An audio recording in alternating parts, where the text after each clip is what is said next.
very much. It's an honor to have President Zelensky of Ukraine. And we've been working very hard, very close. So we've actually known each other for a long time. We've been dealing with each other for a long time and very well. We had a little negotiation spat, but that worked out great. I think for both countries, I think for the world, actually, beyond both countries. And we have something that is a very fair deal. And we look forward to getting in and digging and working and getting some of the rare earth. But it means we're going to be inside, and it's a big commitment from the United States, and we appreciate working with you very much. And we will continue to do that. We have had some very good discussions with Russia. I spoke with President Putin, and we're going to try and bring this to a close. It's something that you want and that he wants. We have to negotiate a deal, but we've started the confines of a deal, and I think something can happen. The big thing is the number of soldiers, mostly at this point, but soldiers being killed. You're losing thousands of soldiers. So on both sides, we're losing a lot of soldiers, and we want to see it stop, and we want to see the money get put to different kinds of use, like rebuilding, and we're going to be working very hard, but we've had a lot of very good conversations. I will say until we came along, the Biden administration didn't speak to Russia whatsoever. They didn't speak to anybody. They just allowed this to continue. And I will say that, I'll say in front of you, you've heard me say it 1,000 times, if I were president, this war would have never happened. We would have had a deal negotiated for you without having to go through what you've gone through. But your soldiers have been unbelievably brave. We've given them great equipment, but somebody has to use the equipment. They've been unbelievably brave, and we give them great credit. This was supposed to be over very quickly, and here we are 3 years later. So I give tremendous credit to your generals and your soldiers and yourself in the sense that it's been very hard fighting, very tough fighting. They're great fighters, and you have to be very proud of them from that standpoint. But now we want to get it over with. It's enough, right? We want to get it over with. So it's an honor to have you here. Thank you very much for coming. We're going to sign the agreement at the conference in the East Room in a little while, right after lunch. And we'll be having lunch together. We're also discussing some other things. And we appreciate everybody being here. It's somewhat of an exciting moment, but the really exciting moment is when we when they stop the shooting and we end up with a deal. And I think we're fairly close to getting that, and an honor to have you. And please, I'd like to say something. Yeah, thank you so much, Mr. President. Thank you for the invitation. And really, I hope that this first document will be first step to real security guarantees for Ukraine, our people, our children. I really count on it. And of course, we count that America will not stop support. Really, for us, it's very important to support and to continue it. I want to discuss it with details further during our conversation, and of course the infrastructure or security guarantees, because for today I understand what Europe is ready to do, and of course I want to discuss with you what United States will be ready to do, and I really count on your strong position to stop Putin, and you said that enough with the war. I think that is very important, Ben, to say these words to Putin at the very beginning of war, because he is a killer and terrorist. But I hope that together we can stop him. But for us, it's very important to, to save our country, our values, our freedom, and democracy, and of course, no compromises with the killer about our territories, but it will be later. And of course, what I wanted, we spoke about it by phone with you about the drones production. We have very good drones production. I think the best one in the world for today because of the war. Yes, and of course, we need very much the air defense. You have the best air defense in the world, and really you helped us under attacks of Russians, and I want to speak how we can exchange the licenses. We're open to share the licenses of all our drones with you, of course with the United States, and we need licenses for quick production of air defense. Even after the war, we need our nation to be calm, that we are secure. So that's why we need this air shield. And of course, About this, I want to speak about the contingents. I think that France and UK already spoke to you, and we know that Europe is ready, but without the United States, they will not be ready to be as strong as we need. And the last point, last not least, about exchange, about our people and children. And you know that these crazy Russians, that they stolen 20,000 of children, Ukrainian children. They changed their names, they changed their, their families, relatives, and now they're in Russia. We want to bring them back, and really, it's a big dream, task, and goal for me, and our warriors. By the way, Mr. President, we exchanged, released more than 4,000 warriors from Russian prison, but there are thousands more in the prison. I wanted to share with you some images. How it's just can I now? Yeah, please. Some minutes, 1 minute, 1 minute. Just you to understand in what circumstances, in what situation they are, and what the attitude of Russia to our prisoners. That guys, just you before and after. And you see before and after, just you to understand. Now thousands of such guys, ladies and men, there, and that, so they don't eat, they beat them, and they, they do a lot of bad things. So out of, even during the war, there are rules. Everybody knows there are rules during the war. These guys, they don't have any rules. You see that 50, 60 kilograms left, and a lot of such things.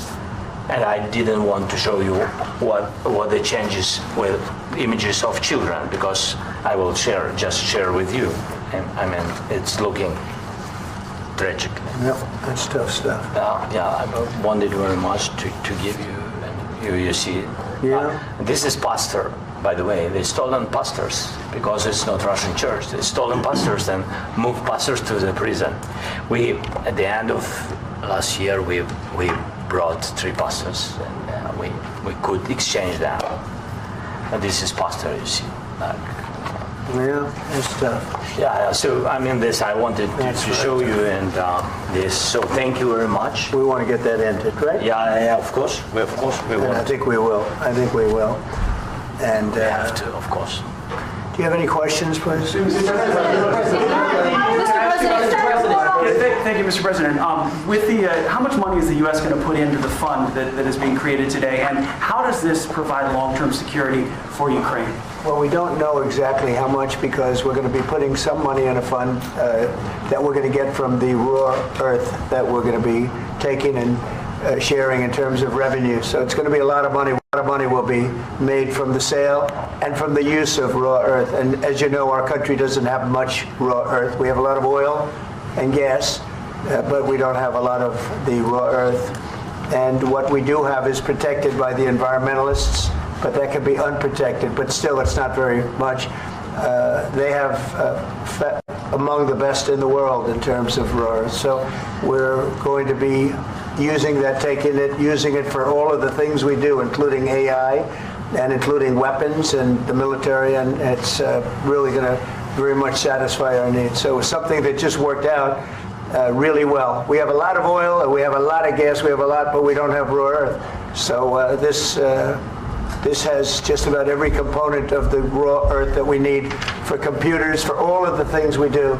This puts us in great shape. And long-term security for Ukraine. I think they're going to have great long. I think once we make the agreement, that's going to be 95% of it. They're not going to go back to fighting.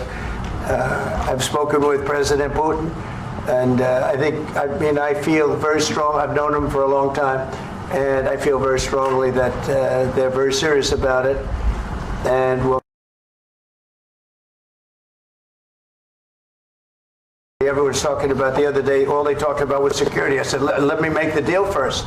I have to make the deal first. I don't worry about security right now. We have to have a deal, because right now, last week, 2,000 soldiers died on both sides. 2,000, 1,000, 2,000, 3,000 a week. So as we sit here and we talk, people are getting shot and dying on the battlefield. And they're not American soldiers, but they're Russian soldiers and they're Ukrainian soldiers, and we want to be able to stop it. And we want to be able also to spend money on other things. We don't want to, this is a tremendous amount of money. And what the Biden administration did was terrible. They were giving money, but he had no security on the money. Europe, as you know, gave much less money, but they had security. It was in the form of a loan. They get their money back, and we didn't. And now, at least we're protected because the American taxpayer has to be protected too. But this is an incredible agreement for Ukraine because we have a big investment in their country now, and what they have, very few people have. And we're able to really go forward with very, very high-tech things and many other things, including weaponry that we're going to use in many locations, but that we need for our country. Mr. President, this allows us to do that. Will you continue? I'm sorry. Military aid. Yes, go ahead, please. If I can just yes. In the document, there is one of the very important points. If we speak about business and investment, we never had LNG terminals in Ukraine. This document will open. I mean, the next documents, but anyway, here we see in the framework, we see really goodwill for this. LNG terminals for us is very important, and I think for security of European continent. We have the biggest storage, gas storage. We have the biggest in Europe. Yes, and we can use it. Use it for LNG. Use it for LNG, and we will do it. And really, we can help Europe because Europe really helped. President Trump said that they made less support, but they are our friends and they are our very supportive partners. They really gave a lot, Mr. President. They did. They gave a lot, but they gave much less. No. Much less. No. No. Okay.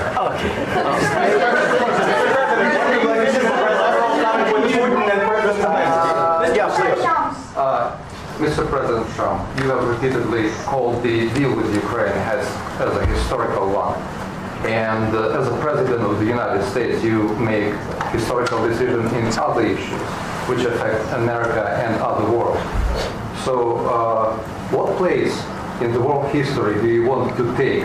And do you associate yourself with any famous historical figures?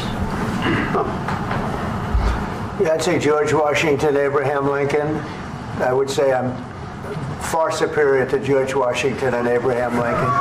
Now, you know I'm only kidding, right? Because when I say that, the fake news is going to go wild. They're going to say he considers himself to be better than Washington. But you never know. You never know. I don't compare myself to anybody. I'm here to do a job. We've had a great 35 days or whatever it might be, a month, a little more than a month. We've accomplished tremendous amounts. Not only this would be a very great achievement if we could get the war stopped and get them back to normalization. I think that's going to happen. We've had very good talks on both sides, as you know, but I think we've done a very good job, just generally. If you look at all of the things we've done in 30 days, they're saying there's never been a opening for a president. The first month, there's never been a first month like we've had. And this is one of the very important things. This, to me, is one of the most important things because we have tremendous death taking place as we speak, and I don't want to have that. You know, think of the parents, whether they're in Russia or Ukraine, think of the parents of all these people being killed needlessly. They came to our territory. Should have never started. If I were president, this would have never started. Mr. Will you continue sending military aid to Ukraine after the U.S. signs this agreement with Ukraine? Yeah, we're going to be continuing. To President Zelensky, do you feel like the U.S. is on your side? That President Trump is on your side at this moment? What do you think? He wants to know, do you think that, sort of a stupid question. I guess we wouldn't be here if I wasn't. I think that the United States on our side from the very beginning of occupation, and I think that President Trump on our side, and of course, I'm sure that the United States President will not stop support. This is crucial for us. It's important for us. Yes. And Putin, the president speaks about the people and the soldiers which are dying, but they came to our territory, they came to our land. They began this war, and they have to stop. And I think this is the question, with really the most important question. Can President Trump, I hope yes, with some other allies, to stop Putin, withdraw these enemies, our enemy, withdraw these troops from our land? And I think that you asked about the history, I think that if President, or when he will stop Putin, if President Trump will bring peace to our country, I think he will be on this wall. We've had very, very good talks. To Ukraine. President Zelensky just said that there will be no compromises with Vladimir Putin. I just wanted to ask both of you. Firstly, are there compromises that you think that President Zelensky is going to have to make? And President Zelensky, is there anything that you might think that you may be able to offer or bring to the table, for example, elections? Thank you.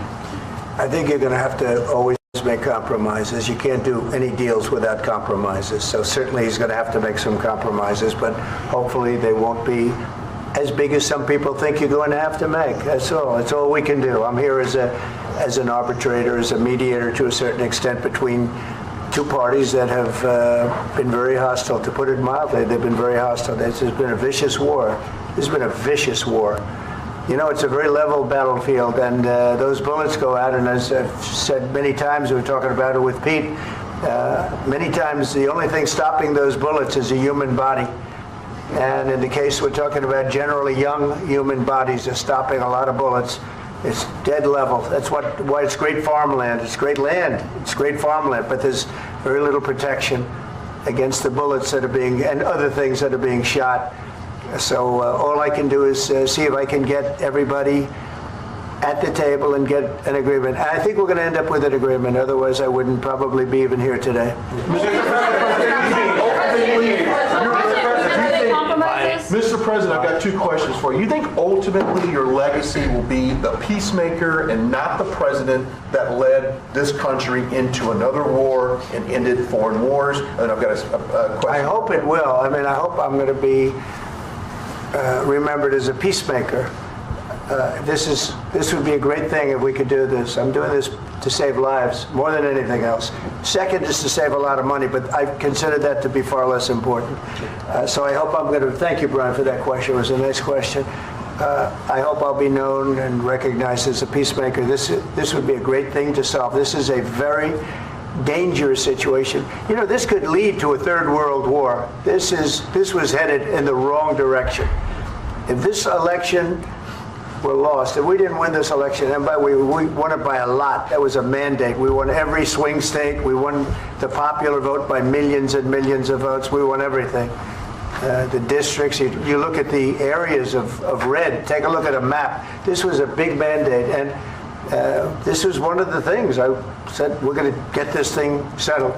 If we didn't win, I think this could have very well ended up in a third world war, and that would not have been a good situation. What was your second question? My second question for President Zelensky. Why don't you wear a suit? You're at the highest, why don't you wear a suit? You're at the highest level in this country's office, and you refuse to wear a suit. Just want to see if do you own a suit? Yeah, problems. A lot of Americans have problems with you not respecting the dignity of this office.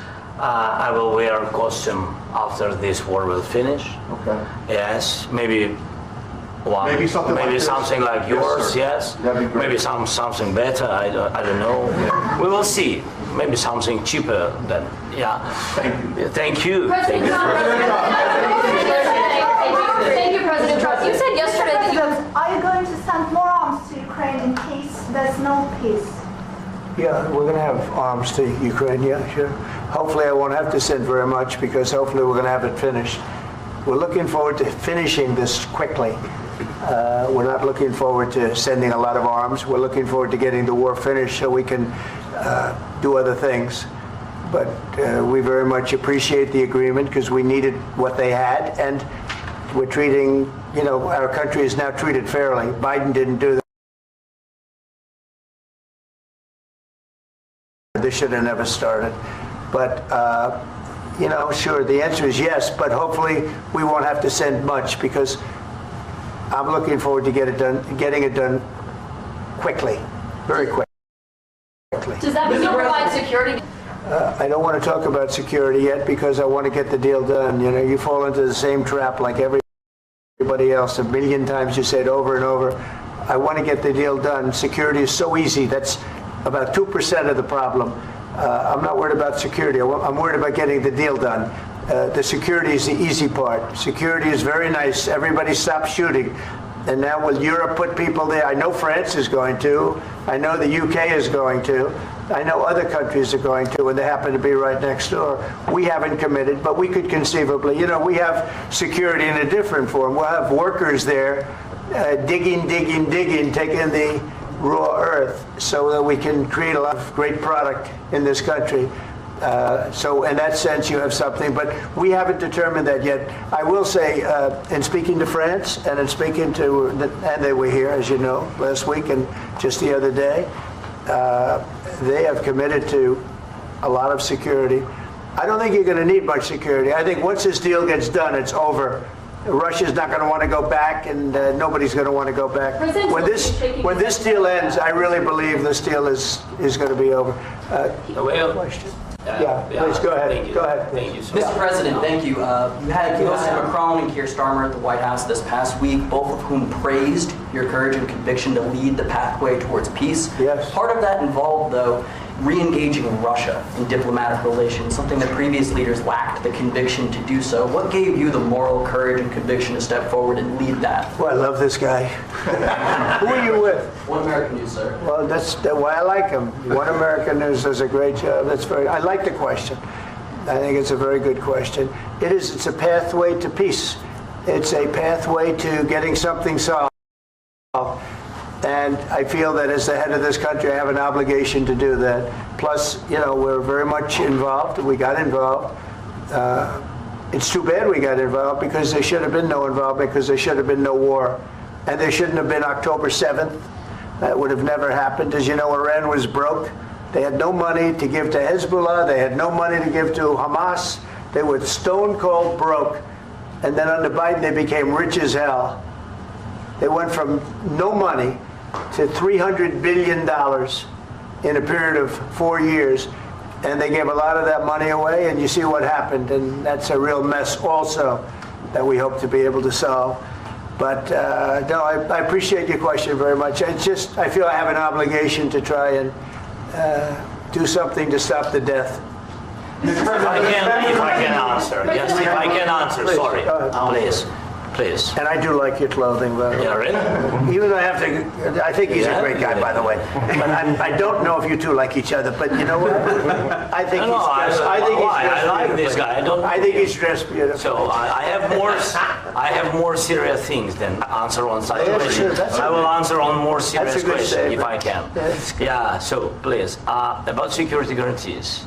And about just ceasefire. We can't just speak about ceasefire and speak. It will not work. Just ceasefire will never work because I'm like a president. I have this experience, and not only me. Ukraine before my presidency, from the 2014, Putin broken 25 times.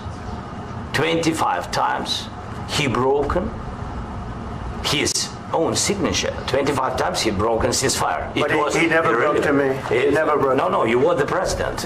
You were the president. He never broke to me. In 2016, you've been the president, Mr. President. You've been the president, but he had, of course, not with you, but he had during those periods, he had conversations with our side. And we had Normandy format, the France, Germany, Ukraine, and Russia. And he broken 25 times. That's why we will never accept just ceasefire. It will not work without security guarantees. Security guarantees, maybe President is right about this document and other, but this document is not enough. Strong army is enough because his soldiers afraid, Putin's soldiers afraid of our soldiers when we're strong enough. If we are not strong enough, if we are empty, if our storage is empty, we can't defend our land. Today, he knows that we have all the world knows that we have meeting. Yes? Why he's using ballistic? Putin today using ballistic. on our hospitals, schools, and etc. Ballistic. So he knows that we are here and that President Trump is really have goodwill to stop this war. And you hear now the president. So why he's using? So he doesn't want to stop. He doesn't want. But I hope that we will do it. Really, we'll do it. Security. When we speak about security guarantees, when the Europeans are ready for contingents, they need USA backstop. If there will not be United States, we will not never have any contingents, strong contingents from the Europeans, because they don't want to divide alliance connection between the United States and the main and strongest ally and Europeans. And this is crucial. This is important. That's what we want to speak about very much. This is very important. And air defense. So air defense, really, we have big deficit with all these systems, and we need to provide this. We need it very much. Otherwise, we'll never stop, and we'll go further and further. He doesn't want. He hates us. You know, it's not about me. He hates Ukrainians. He thinks that we are not a nation. He thinks, and he shared these thoughts. I think maybe with your team also. I don't know, but with all the Europeans in media, officially and not, he always said that there is no such country, such nation, such language, and such life like Ukrainian. No, he really doesn't respect all the Ukrainians, and he wants to destroy us. And you are right, Mr. President. That's 2%. This document, maybe other documents, it's a very good start, very good, but it will not enough to stop this person. Should Russia pay to rebuild Ukraine? Mr. President, after these... Should Russia pay to rebuild Ukraine? They have to pay. This question. This is the rule. This is the rule of the war. This is the rule of the war. During all the centuries, all the history, this is the rule of the war. Who began, those pay. Do you agree? This is the rule. Putin began this war. He has to pay all money for innovation. He has to pay. Of course, some Russian assets, what we have in Europe, about 300 billion, we can use them. We can use for innovation and buy military support from the United States also. We can do it, but it's not enough. It's not enough. Mr. President, under these circumstances, do you envision a trilateral summit with Putin and President Zelensky? Wait 1 second. I asked this question that you didn't like because I wanted to know if you want to position yourself in the middle between Russia and Ukraine, or on the Ukraine side. No, I'm in the middle. I want to solve this thing. I'm for both. I want to get it solved. And it's wonderful to speak badly about somebody else, but I want to get it solved. If we can solve it, great. If we can't solve it, they're going to have to fight it out, and who knows what's going to happen. But I want to see it get solved. May I follow up? One more question about U.S. troops in Europe.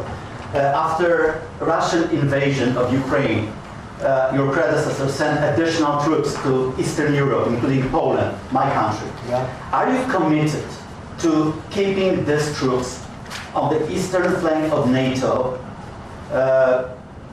in the future? I'm very committed to Poland. I think Poland has really stepped up and done a great job for NATO. As you know, they paid more than they had to. They are one of the finest groups of people I've ever known. I'm very committed to Poland. What about Baltics? Poland's in a tough neighborhood, you know. What about the Baltics? The Baltics, they got a lot of, it's a tough neighborhood too, but we're committed. We're going to be very committed, and we're committed to NATO. But NATO has to step up, and the Europeans have to step up more than they have. And I want to see them equalize, because they are in for far less than we're in, and they should be at least equal. You understand that? Why is the United States, we have an ocean in between, why is the United States in for so much more money and other things as Europe? With that being said, and as you said, they've also been obviously very helpful, but we have put in far more than they have, and I think they should equalize. Mr. President, Please, go ahead. About the agreement again today, what changed between the first time that Secretary Bessent gave President Zelensky the agreement and today for the signing? We made a deal.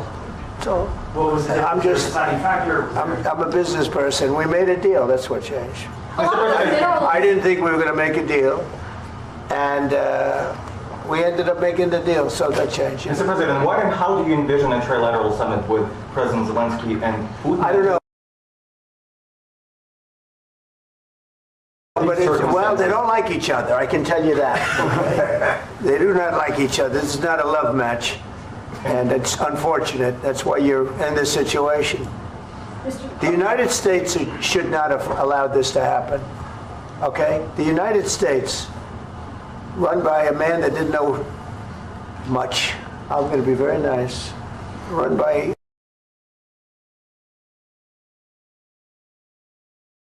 should never have allowed this to happen. I've stopped wars. I've stopped many wars. My people will tell you, I stopped wars that nobody ever heard about. I stopped wars before they ever started. You can look at some of, I could give you a lot of nations who are probably going to war. I could tell you, right now there's a nation thinking about going to war on something that nobody in this room has ever even heard about. Two smaller nations, but big, still big. And I think I've stopped it. But this should have never happened. Mr. President? Sorry, just a second. About any negotiations. First of all, I want really to tell you, and I think that everybody understands that Ukraine, modern Ukrainians, nobody wants to stop this war. But at the future, any negotiations, it's understandable that two sides of the war, not Russia and the United States, because this is not the war between Russia and the United States. This is war of Russia against Ukraine and Ukrainian people. So these two sides will be at the will be at the negotiation table. Then of course United States, like the strongest partner of the Ukraine, and of course Europe. I think Europe is very important. I want to speak about it with the President.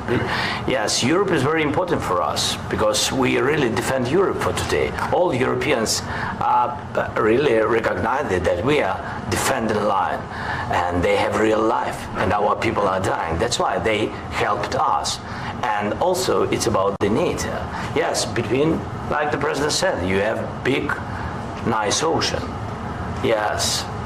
Between us, but if we will not stay, Russia will go further to Baltics and to Poland, by the way, but first to the Baltics. It's understandable for them because they've been in the USSR, you know, they've been one of the republics of the USSR, and Putin wants to bring them back to his empire. It's a fact. And when he will go there, if we will not stay, you will fight. Your American soldiers, it doesn't matter, do you have ocean or not, your soldiers will fight. Mr. President, would you be willing to visit Ukraine, maybe Kyiv or Odessa, which is known to be a 30-year-old Black Sea? It was my question. Sorry. I don't want to talk about Odessa now. Let's not talk about Odessa. I want to talk about making a deal, getting peace. We don't have to talk about Odessa, but a lot of cities have been destroyed. A lot of cities that are not recognizable. There's not a building standing. No. And a lot of things have Mr. President, you have to come and to look. No. We have very good cities.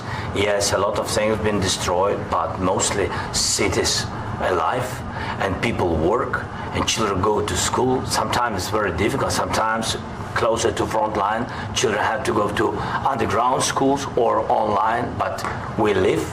Ukraine is fighting and Ukraine lives. This is very important. And maybe it's Putin is sharing this information that he destroyed us. Well, he lost 700,000 people, 700,000 soldiers. He lost everything. Yes. So, Mr. President, one more. I mentioned Please go ahead. When did you last speak with President Putin, and what did he say that? A couple of days ago. And what did he tell you that gave you the assurance that he wanted peace? Well, that's what I do. My whole life is deals. I know pretty good. And I've known him for a long time. I've dealt with him for a long time.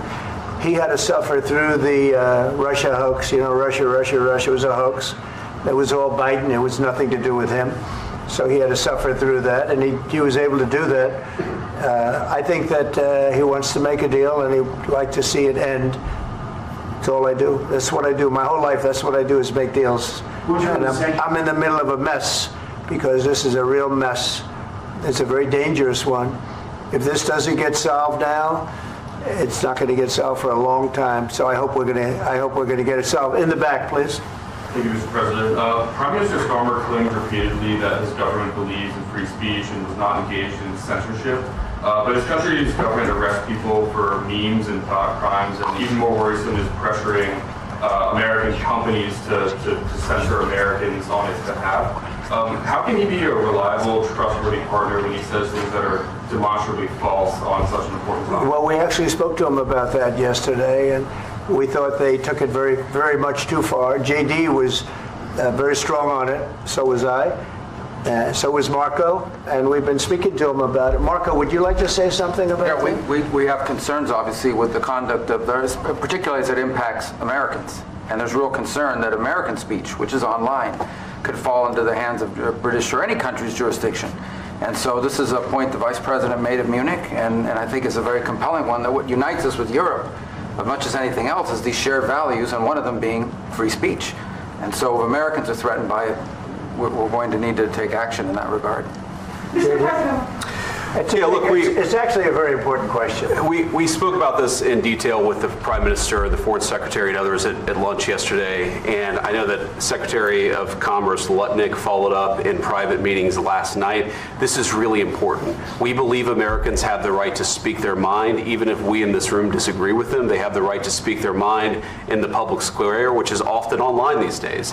And we're going to defend that right as it pertains to American companies and American citizens vigorously if we have to. I do think that under the President's leadership, we're going to find common ground with our friends in the UK on this question, but it remains to be seen. The principle that will guide us is we believe in free speech in this country, and we'll fight for it for American citizens. Mr. President, on the deal, is there any other oil and gas component to the deal? Is it all critical? A little bit. We'll see. On LNG? But we're not really looking for that so much. We got a lot. We have more than anybody in the world, by far.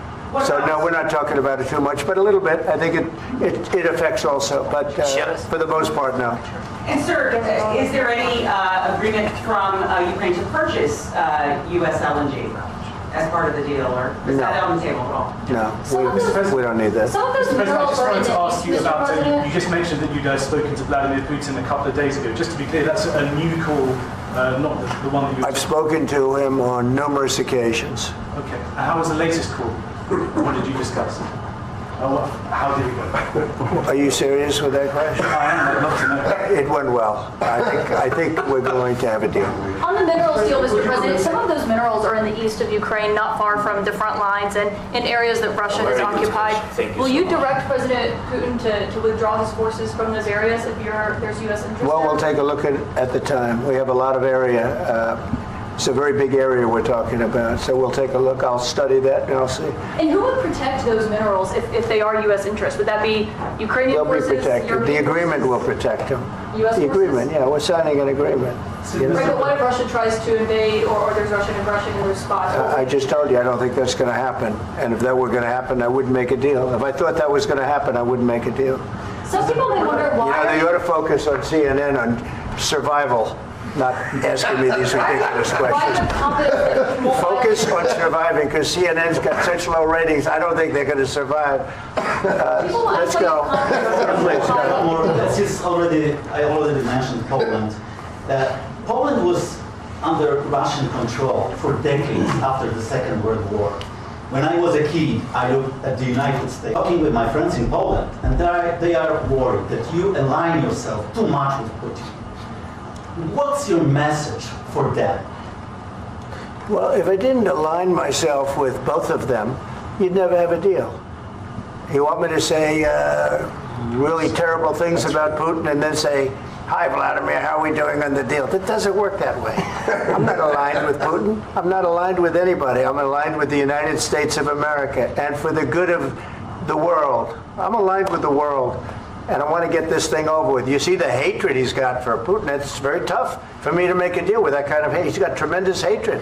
And I understand that, but I can tell you the other side isn't exactly in love with, him either. So it's not a question of alignment. I'm aligned with the world. I want to get the thing set. I'm aligned with Europe. I want to see if we can get this thing done. You want me to be tough? I could be tougher than any human being you've ever seen. I'd be so tough.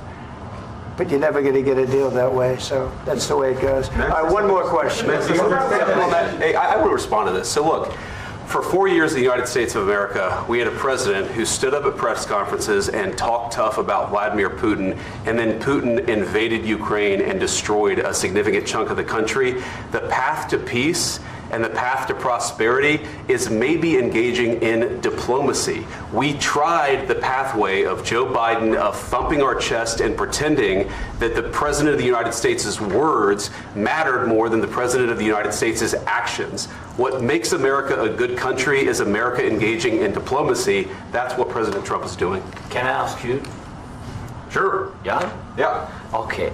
So he occupied it, our parts, big parts of Ukraine, part of East and Crimea. So he occupied it on 2014. So during a lot of years, so I'm not speaking about just Biden, but those time was Obama, then President Obama, then President Trump, then President Biden, now President Trump, and God bless, now President Trump will stop him. But during 2014, nobody stopped him. He just occupied and took. He killed people. You know what the contact 2015.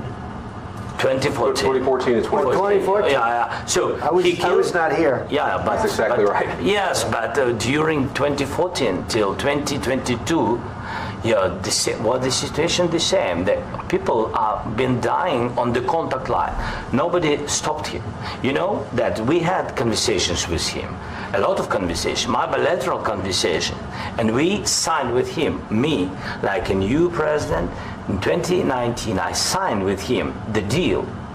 I signed with him, Macron and Merkel, we signed ceasefire. Ceasefire, all of them told me that he will never go. We signed with him with gas contract.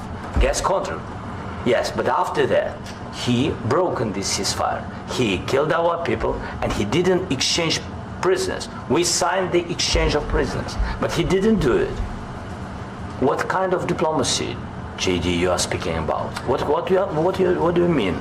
I'm talking about the kind of diplomacy that's going to end the destruction of your country. Yes, but if you Mr. President, with respect, I think it's disrespectful for you to come into the Oval Office and try to litigate this in front of the American media. Right now, you guys are going around and forcing conscripts to the front lines because you have manpower problems. You should be thanking the President for trying to bring an end to this conflict. Have you ever been to Ukraine that you say what problems we have? I have been to. Count once. I've actually watched and seen the stories, and I know what happens is you bring them on a propaganda tour, Mr. President. Do you disagree that you've had problems bringing people into your military? And do you think that it's respectful to come to the Oval Office of the United States of America and attack the administration that is trying to prevent the destruction of your country? A lot of questions. Let's start from the beginning. Sure. First of all, during the war, everybody has problems, even you, but you have nice ocean and don't feel now, but you will feel it in the future. God bless. You don't know that. God bless. God bless. You will not have war. Don't tell us what we're going to feel. We're trying to solve a problem. Don't tell us what we're going to feel. I'm not telling you. Because you're in no position to dictate that. That's exactly what you're doing. You're in no position to dictate what we're going to feel. We're going to feel very good. You will feel influenced. We're going to feel very good and very strong. You will feel influenced. You're right now not in a very good position. You've allowed yourself to be in a very bad position, and he happens to be right about it. From the very beginning of the war. You're not in a good position. You don't have the cards right now. With us, you start having cards. Right now, you don't. You're playing cards. You're playing cards. You're gambling with the lives of millions of people. You're gambling with World War III. You're gambling with World War III.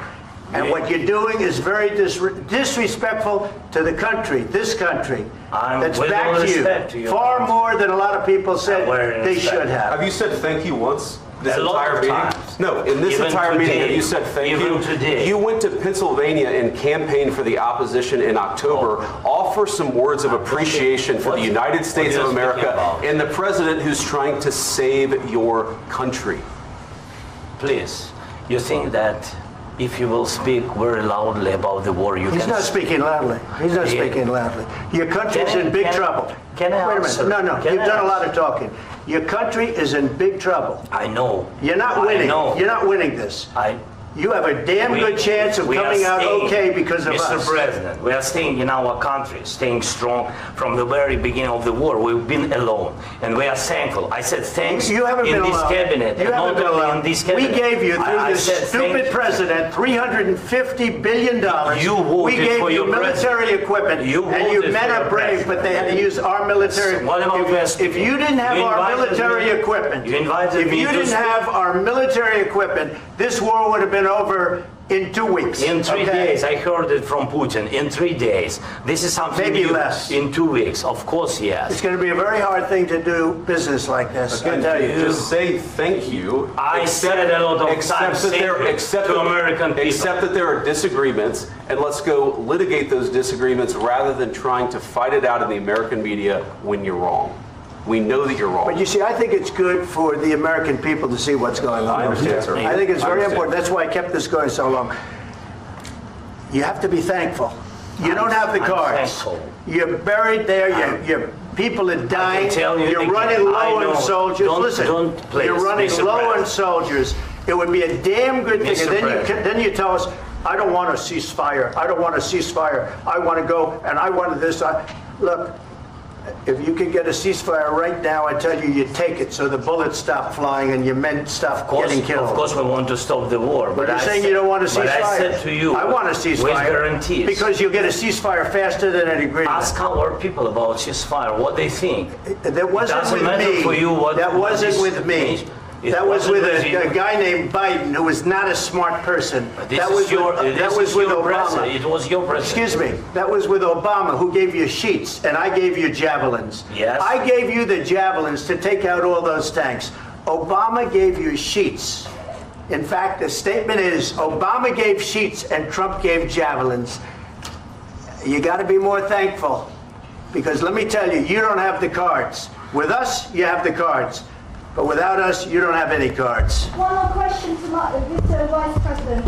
I'm sorry. It's going to be a tough deal to make, Um, because the attitudes have to change.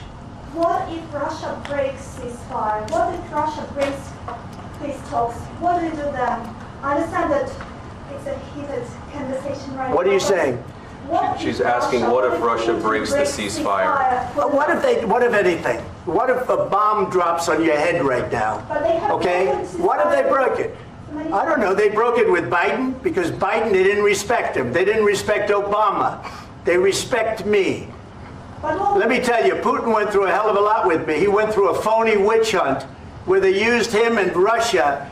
Russia. You ever hear of that deal? That was a phony Hunter Biden, Joe Biden scam. Hillary Clinton, Shifty Adam Schiff. It was a Democrat scam.